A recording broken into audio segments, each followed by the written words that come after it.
Fastball is crushed. You're listening to the New York Yankees Recaps podcast, where we're talking New York Yankees baseball all season long. Recaps of big games, the best home run calls, trades, rumors, and what's happening down on the farm. Every game, all season long.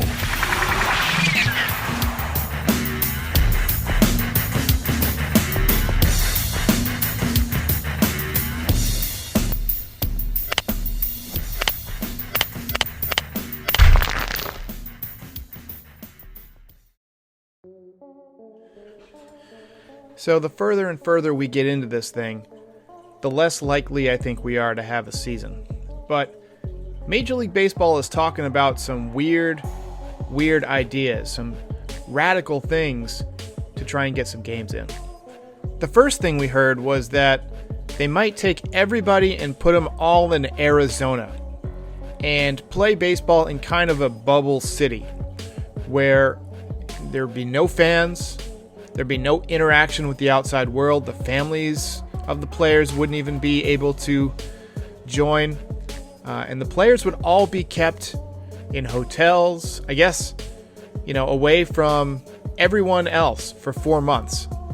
As if the strain of a Major League Baseball season under these circumstances and a global pandemic isn't enough stress. You're going to isolate these guys and put them in a hotel and have them play games in 110-degree weather all summer long on fields that are not major league quality. I mean, we're talking about spring training and minor league facilities, and playing in areas where there is no dome, so it's going to be extremely hot.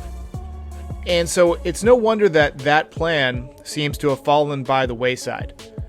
And Major League Baseball is considering a few different alternatives. I did hear one this morning that sounds more reasonable, but it involves radical realignment. Under this plan, instead of having an American League and a National League as you traditionally would, they're going to separate it out into the Grapefruit League and the Cactus League, just like you have in spring training. So games in Arizona and in Florida. Presumably, they wouldn't play each other. All the games would be localized. The Florida teams would play their division. The Arizona teams would play their division. So I'm just going to read this directly from my phone. This is quoting an official that wants to remain nameless because there are still several scenarios being talked about, but this is the one that I think is the most likely. So the American League and National League would no longer exist this season under this format. There would be a Grapefruit League and a Cactus League. And in the Grapefruit League, it would be organized by teams that are near one another. So the Grapefruit League North would be the Yankees, Philadelphia Phillies, Toronto Blue Jays, Detroit Tigers, and Pittsburgh Pirates. Man, that is not a tough division. I mean, Philadelphia could be tough, especially with Joe Girardi at the helm. And Didi at short. I miss Didi. The Grapefruit League South would be the Boston Red Sox, Minnesota Twins, Atlanta Braves, Tampa Bay Rays, and Baltimore Orioles. Man, I wouldn't want to be the Orioles. I mean, those are some tough cards to draw. The Grapefruit League East would be the Washington Nationals, the world champion Washington Nationals, the cheating Houston Astros, the New York Mets, the St. Louis Cardinals, and the Miami Marlins. So that would be the Florida League, essentially the American League, or the National League, whatever you want to call it. It'll be interesting to see if they use American League or National League rules. My guess is they'll use a DH for everybody if this happens. There's going to be a lot of differences if this happens. Over in the Cactus League in Arizona, the Cactus League Northeast would be the Chicago Cubs, the San Francisco Giants, the Arizona Diamondbacks. Presumably they could play in their home stadium. Colorado Rockies, and Oakland Athletics. The West would be the Los Angeles Dodgers, Chicago White Sox, Cincinnati Reds, Cleveland Indians, and Los Angeles Angels of Anaheim, of Earth, of Arizona temporarily. And the Cactus League Northwest would be the Milwaukee Brewers, San Diego Padres, Seattle Mariners, Texas Rangers, and Kansas City Royals. So That would be the realignment, and you wonder how many games they could get in. There's a lot of things to consider more than just realignment. Michael Kay had a really good point. There's a lot of people involved in a baseball game. There's the official scorer. There's the grounds crew. There are the umpires. There's the announcers, the camera guys and gals, the sideline reporters. There are the sound and video guys. I guess those are mostly done in a truck these days, but some of those guys got to get on the field. How do you keep all of these people segregated from the rest of society for months at a time? I just don't see it happening. I'm sorry. And again, this doesn't solve the problem of players being segregated from their families. You can't take men away from their wife and kids for months at a time to play baseball and not have it affect them. Even if they're getting paid millions of dollars, I mean, hey, look, you need women around. Hey, I've been playing baseball a long time. You need some women around. And by the way, how are owners going to make any money without any fans in the stands? I know that the league has a contract with all the different TV stations and things like that, and that the Yes Network brings in money. But some of these payrolls are pretty big. That's a lot of money from TV all at once. I don't know if it's financially feasible to not have any fans in any of the games for an entire professional season. I guarantee that's never happened before, ever. I mean, not even in like professional chess where nobody cares. Does the WNBA have fans? I don't know. Of all the things that I've heard considered, the bubble city in Arizona doesn't make a lot of sense. Playing games in actual stadiums doesn't make a lot of sense unless there's a vaccine, because nobody's going to come to the games. I mean, I wouldn't go to a game if I knew that, there was a decent chance that I was going to contract this disease. They're saying that the social distancing thing could continue for up to 18 months. 18 months! Up until they have a vaccine, or they're able to find a vaccine that works. I know that, scientists are trying different vaccines from different diseases that have popped up in the past to see if, you can get lucky and something applies to the same disease that we have now. But that's unlikely. And even if it does, you've still got to test it. You've still got to, run trials, things like that to get data to find out that it works. That stuff takes time. Also, they're finding out right now in South Korea that people can get this disease a second time. So even after you've already had it and already recovered, people are, maybe it's not South Korea, maybe it's China, but people, I think it might be South Korea, I don't know. But people are getting it, and then they're getting it a second time after they've healed, which is very unusual. So this is a very odd kind of disease, and I just don't think that we're going to be at a point where we can have 50,000 people, 30,000 people, 20,000 people together in a stadium sitting inches apart. This year, I just don't see it happening. It won't happen. So Major League Baseball is going to have to do something radical. We've heard things about possibly playing 7-inning doubleheaders a couple times per week. That's going to mean vastly expanded rosters. We're going to have another brief spring training period before everything goes. We've also heard rumors about having the players actually sit in the stands and be more than 6 feet apart and just, come down through the gate onto the field when it's time to be on deck to hit? I mean, this is almost a farce. I mean, I know we all want baseball. I want baseball, but you also want it to be baseball. You don't want it to be some kind of a weird sideshow. So it'll be interesting what they do. We've also heard the possibility of, expanding the rosters to 40 people so that you can have more pitchers, more hitters. Guys can get more rest, keep their immune systems healthy. If you're playing a lot of doubleheaders, you can swap guys in and out. That does give an advantage to a team like the Yankees that has a lot more built-in organizational depth.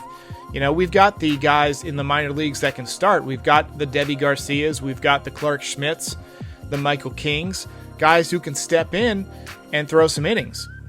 But this is just a weird, almost impossible scenario to deal with. I just don't see how you get games in. Now, if they do play in Arizona and Florida, and they do have sort of an abbreviated spring training, they'll have to announce it soon if they want to get started soon. So I'd imagine we'll hear something probably by May 1st.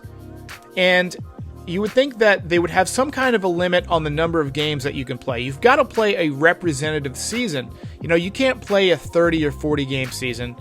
I don't think it's going to happen. I would love to see at least 80 or 90 games. Play a hockey season, play a basketball season. I've also heard that one way they're considering, keeping less people around each other is to use robotic umpires. Now, this is something that they've implemented in the minor leagues before, and apparently there is a system that can call balls and strikes and get things right.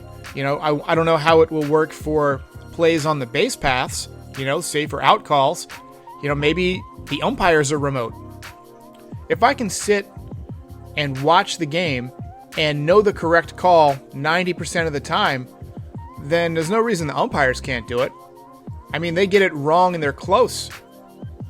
Last year, in the World Series, one of the umpires had 4 of his 5 calls turned over, or overturned, by replay. I don't remember who it was. There was that play with Armando Galarraga at first base. I think that was Joe West. These guys suck. They suck. You don't need physical umpires in person. That can definitely be done, via computer or via, somebody sitting in a booth watching on super 4K replays, and maybe it doesn't happen quite as quickly. Maybe some of these bang calls, you have to wait a second. The tough ones are going to be the plays at second where it really is bang. You're going to see some weird stuff. This is going to be a weird season. You're going to see guys get hurt because they didn't have a regular spring training and they're playing in the heat. It's going to be so hot in Florida all summer and in Arizona. One thing that this season will have is a lot of eyeballs on it because people are yearning for sports. People do not have sports in their lives right now. They need something to take away some of this anxiety that everybody's feeling, some of this stress. People are at home. Kids are driving them crazy, right? We need some sports. So Major League Baseball should try and figure this out. And they are working diligently to figure this out. You got to imagine that the TV ratings would be through the roof. So that might offset some of the numbers from, the absence of fans. Now, you're not going to have jersey sales. The entire economy is crushed anyway right now. There's no fixing it until we have a vaccine.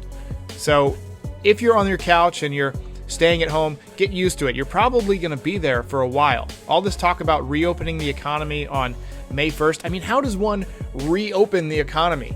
People are dropping dead. I saw a drone footage of mass graves in New York today. Mass graves, like the plague, like they buried Mozart in. So, you can't have baseball games down the block when that's happening. So you've got to play in Florida or Arizona. That's all there is to it. It would be interesting if there are playoffs to have all of the playoff games kind of played in the same format as the World Baseball Classic, where they're all kind of played in the same stadium. That would be fun. Get games in, Miami and get games in Arizona in their respective domed ballparks. But again, by then, are you going to be able to have fans? What fun is the World Series with no fans? Are you going to, play fan audio through the, audio set through the PA system? Are you going to pump in fake crowd noise? That would be dumb.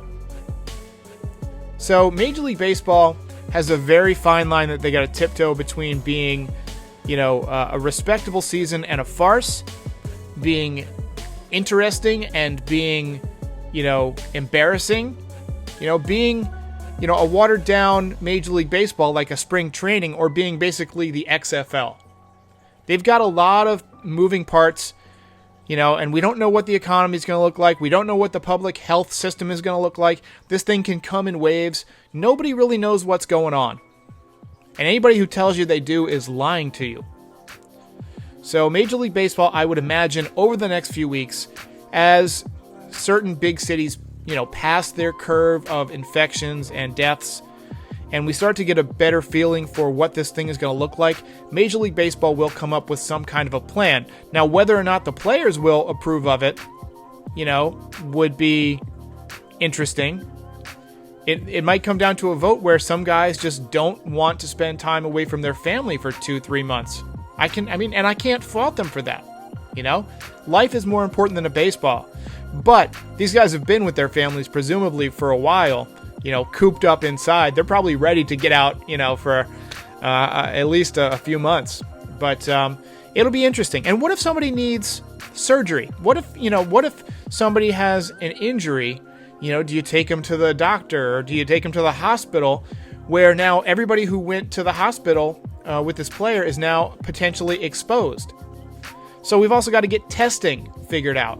I know that they performed some kind of an antibody test, and they've got some kind of other swabbing tests that can be done in 4 to 5 minutes. But from everything I've heard, testing is still very difficult to get to across the country, right? So this is a very fluid situation. I wouldn't count on seeing baseball this year. It might be that just we have to wait till 2021.